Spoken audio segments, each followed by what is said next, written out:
Hello everyone, welcome back to another video in our multi-threading in Java series. And in today's video, we will be exploring different classes involved in building of our executor framework's base.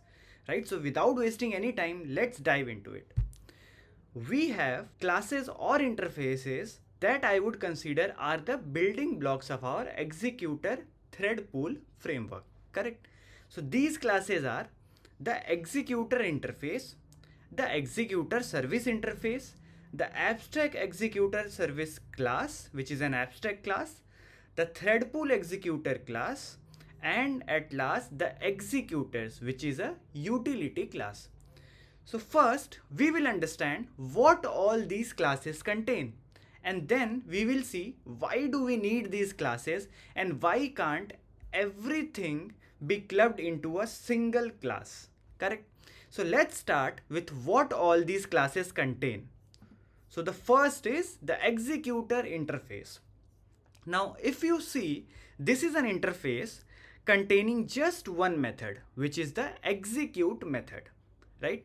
So if you implement this interface, your class will just know how to execute the task and nothing else. Nothing about when to shut down, nothing about the life cycle management of threads, correct? That is why Java creators created another interface named the Executor Service interface.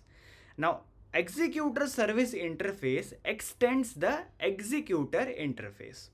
So this interface will have an inherited method, which is the execute method, and along with that it has 12 more methods which are responsible for life cycle management of threads, like submitting the task, knowing whether your thread is terminated or not, right, shut downing a task, and all those things, many more, right? So these were the two interfaces, right?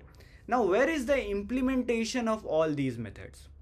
Here comes our third class, which is the abstract executor service class. Abstract executor service class implements the executor service and it is an abstract class, right? So since it is an abstract class, so few of the methods will be implemented and few will contain just the function definition. So abstract executor service provides default implementations of methods like invoke all, methods like submit, using a single abstract method which is execute. This is very important, right? So if you see this invoke all method, internally it calls the execute method, right? If I show you the submit method also inside calls the execute method, right? But we don't know where the implementation of this execute hides, right? We'll see that later, but for now, so a lot of important implementations along with the future wrapping or batch execution logic, which are generally common for all the inheriting classes, are present inside the abstract executor service class, right? Now comes the fourth and most important class, which is responsible for handling the thread pool logic, which is the thread pool executor class. So the thread pool executor class extends the abstract executor service. Now it already has all the generic methods which was implemented by the abstract executor service, right? And now it itself implements one of the core functions to manage thread using a thread pool, which is the execute function, right? The execute method. So inside our abstract executor service class, we saw invoke all, right? Or the submit method, all those calls execute, right? If I call invoke all internally calls execute. Now where is the implementation? The implementation is present inside the thread pool executor class, right? So implementation of this execute makes this complete system a thread pool, correct? Now any class which uses thread pool executor to execute tasks will for sure in the background be executed by a thread pool. Why so? Because these three classes were just a build up. But when you implement the execute method in ThreadPoolExecutor, it becomes a thread pool, because the core logic inside this execute determines whether you want to run the task using thread pool or not. If you see, you are checking about the core, what is the core pool size, whether it has increased or not, whether you want to add workers to the thread pool or not, correct, whether you want to submit a task to the work queue or not. All these are properties of thread pool, right? And all this implementation is present inside the execute method, right? So that is why this class is named ThreadPoolExecutor, because it has the implementation of execute method which follows the logic of the thread pool, correct? Now comes the final class, which is the executors class. Now executors class is just a helper or utility class, right? So it creates commonly used executor configurations, so you don't have to manually configure core pool size, max pool size, queues and thread factories every time. For example, currently, how do you initialize an executor? You write this executors class and just write new fixed thread pool in which you pass the number of threads.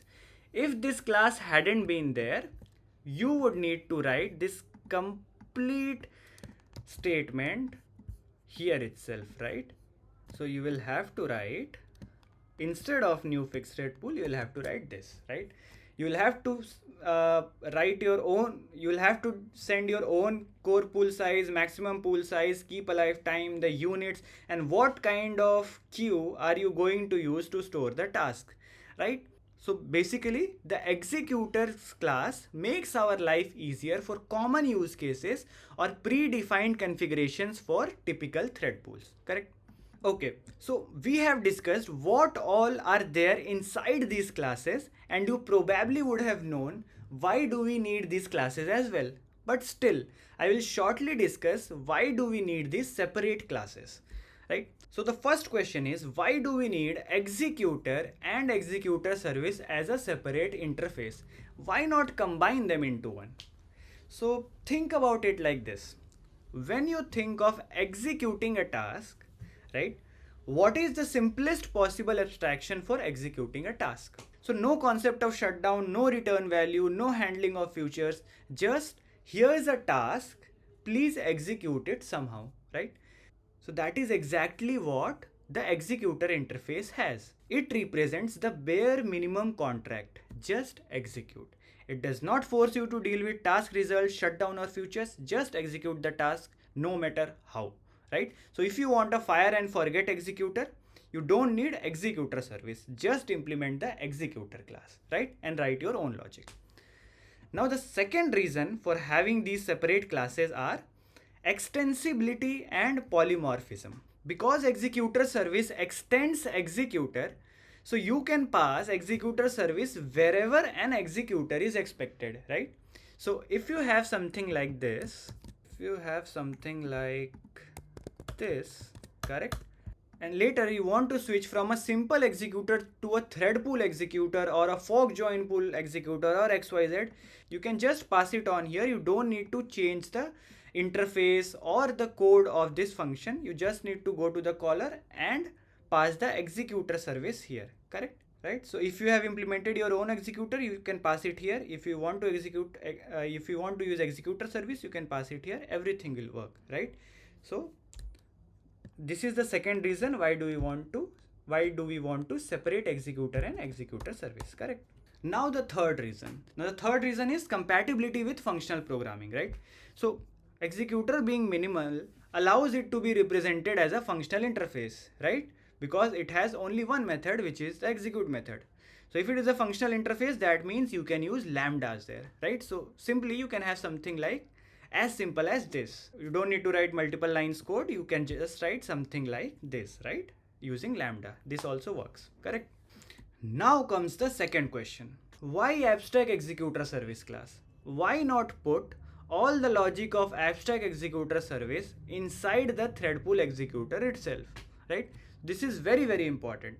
The answer for this is because not all the executors are thread pools. What do I mean by this? So For example, take a class named fork join pool class, right? So if I write here fork join pool and I go inside this, so first of all, so if you see, fork join pool extends the abstract executor service class. The threadpool executor also extends the abstract executor service class, correct? Now what made threadpool executor a threadpool? The implementation of the execute method. And if you go inside fork join pool and I show you the implementation of execute method, it is different, correct? The execute method is implemented differently than what is implemented inside the threadpool executor, because in threadpool executor we use threadpool, but in fork join pool we use something called stealing works from the queues, stealing work queues, right? So we'll see in detail what that means, but the bottom line is we can have different implementation of execute, and therefore every executor can be different. One executor can work as thread pool and one executor can work as stealing pool, something like that, right? So if this scenario is possible, then why put all the logic inside the threadpool executor class and make it a huge god class? Why to do that, right? So it is just following separation of concerns principle here, and also the flexibility of implementing execute method by extending the abstract executor class, because not all executors are thread pool, right? So that is why we have two classes, abstract executor service and then the thread pool executor. Now the third question, this we have already answered, but still, why do we need the executors class? This is very simple, we already saw. Because we don't want to manually configure the core pool size, max pool size, queues and thread factories every time, right? So we created a utility class executors which has those common configurations already defined, right? So now if you see the creation of thread pool using executor service, you won't feel scared, right? Because you have already understood the rationale behind why so many classes, and now you no longer need to memorize how to initialize a thread pool. It will come to you intuitively, right? Because you have already watched the whole video. So if you want to create a thread pool, you will know I will use the utility class executors, because and I'll use new fixed thread pool method. I'll see the implementation because internally it uses thread pool executor, which in turn creates the thread pool. So just use executors dot new thread pool to create a thread pool executor for yourself, right? So that's it for this video, guys. In our next video, we'll move one step ahead and see different types of executors or thread pools that we have in our system, right? Also, if you like this video, this was a very detailed video about executor classes. Please hit the like and subscribe button. It keeps me motivated. And until the next video, stay safe, stay healthy. Bye-bye.